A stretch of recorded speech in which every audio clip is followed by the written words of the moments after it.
What's up, everybody? This is Big DEEXL, and I want to do another video on my M&P 45.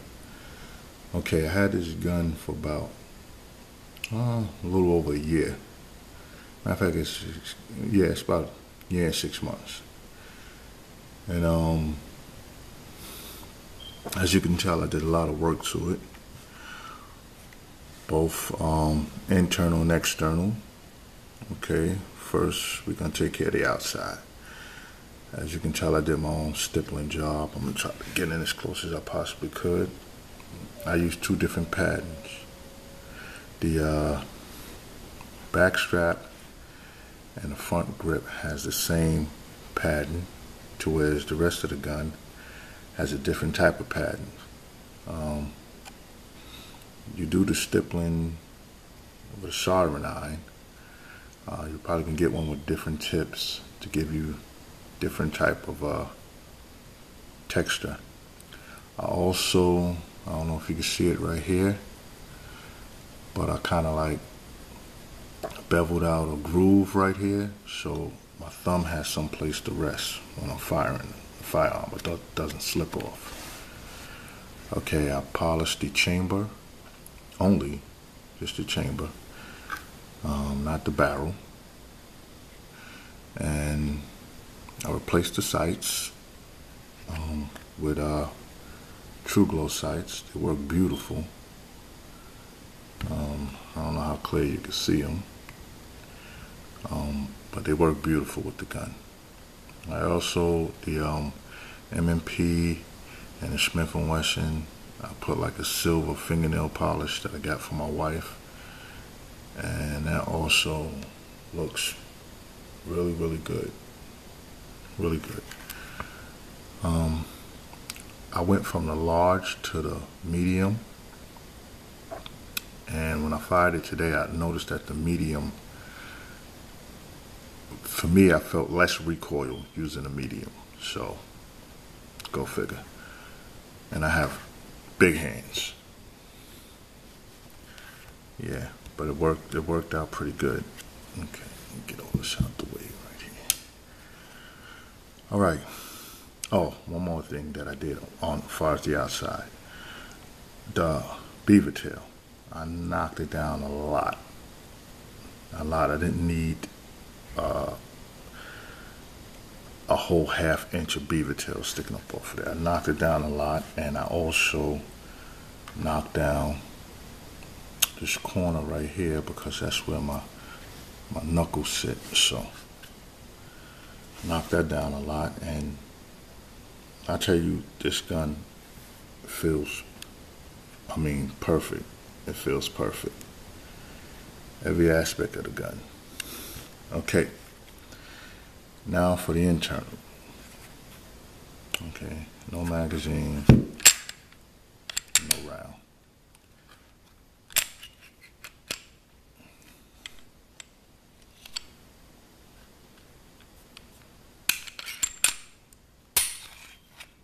Okay.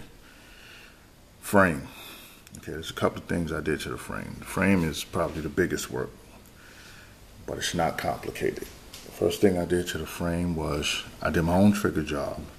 Okay. I did sear work, trigger ball work, and the rails. I polished the rails just so it could ride smoother. Trigger ball. Polished it, and I tweaked it for the reset. Now I'll show you the reset in a minute.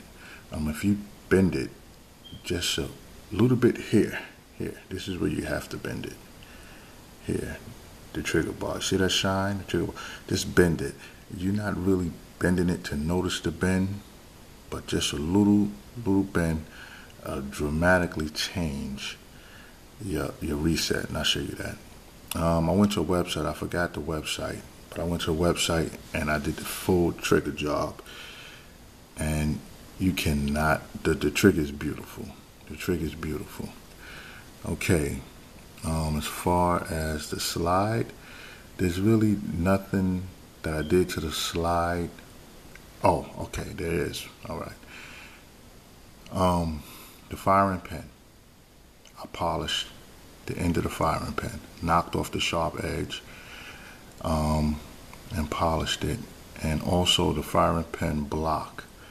It's normally have sharp edges. It's a circle, but it normally has sharp edges. You don't take any metal off the top of the flat surface of the block, but you polish around the edges. So, when you get that gritty feel when you first get your M&P on the trigger, this eliminates a lot of that grittiness. Okay? Now, that's as far as all the work I did. Now, I want you guys to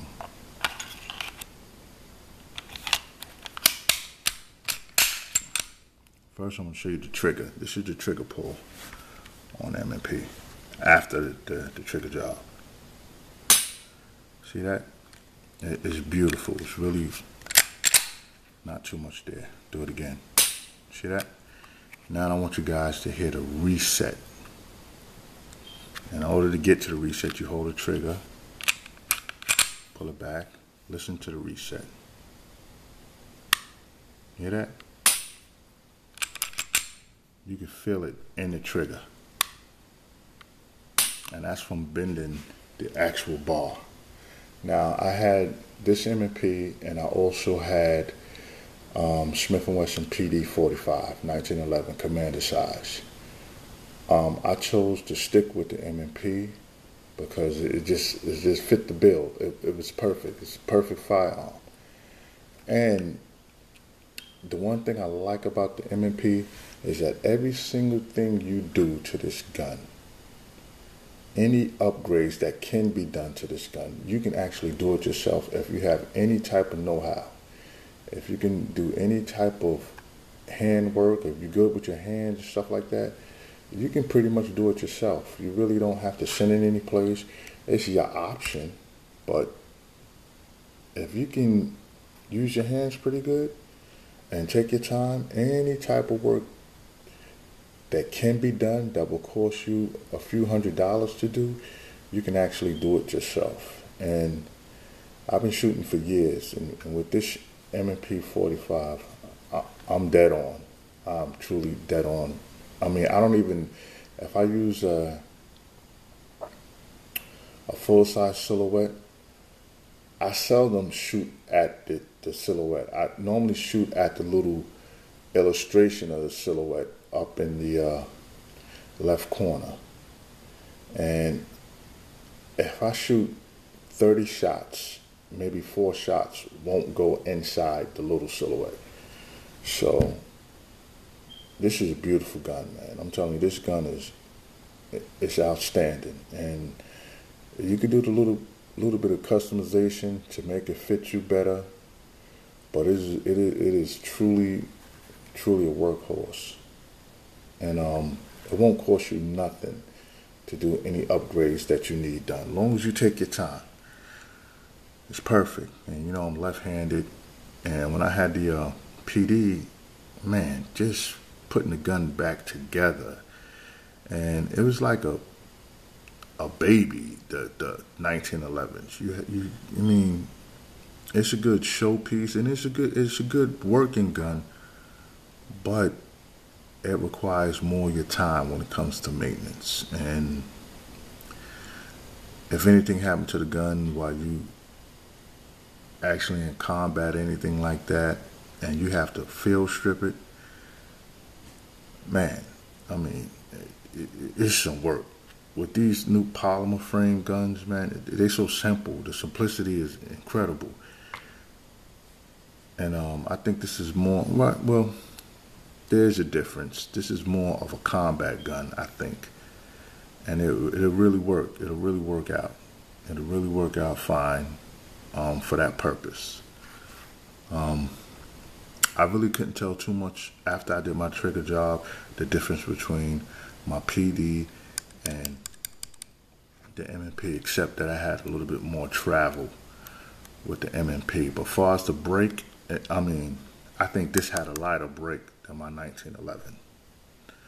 Alright, I just wanted to give you guys an update on my MMP and the work that I've done. And I appreciate it. And I got some other videos with both guns. If you want to check it out, you can check it out. Alright, this is Big DXL, and I'm shining out, and you guys take care.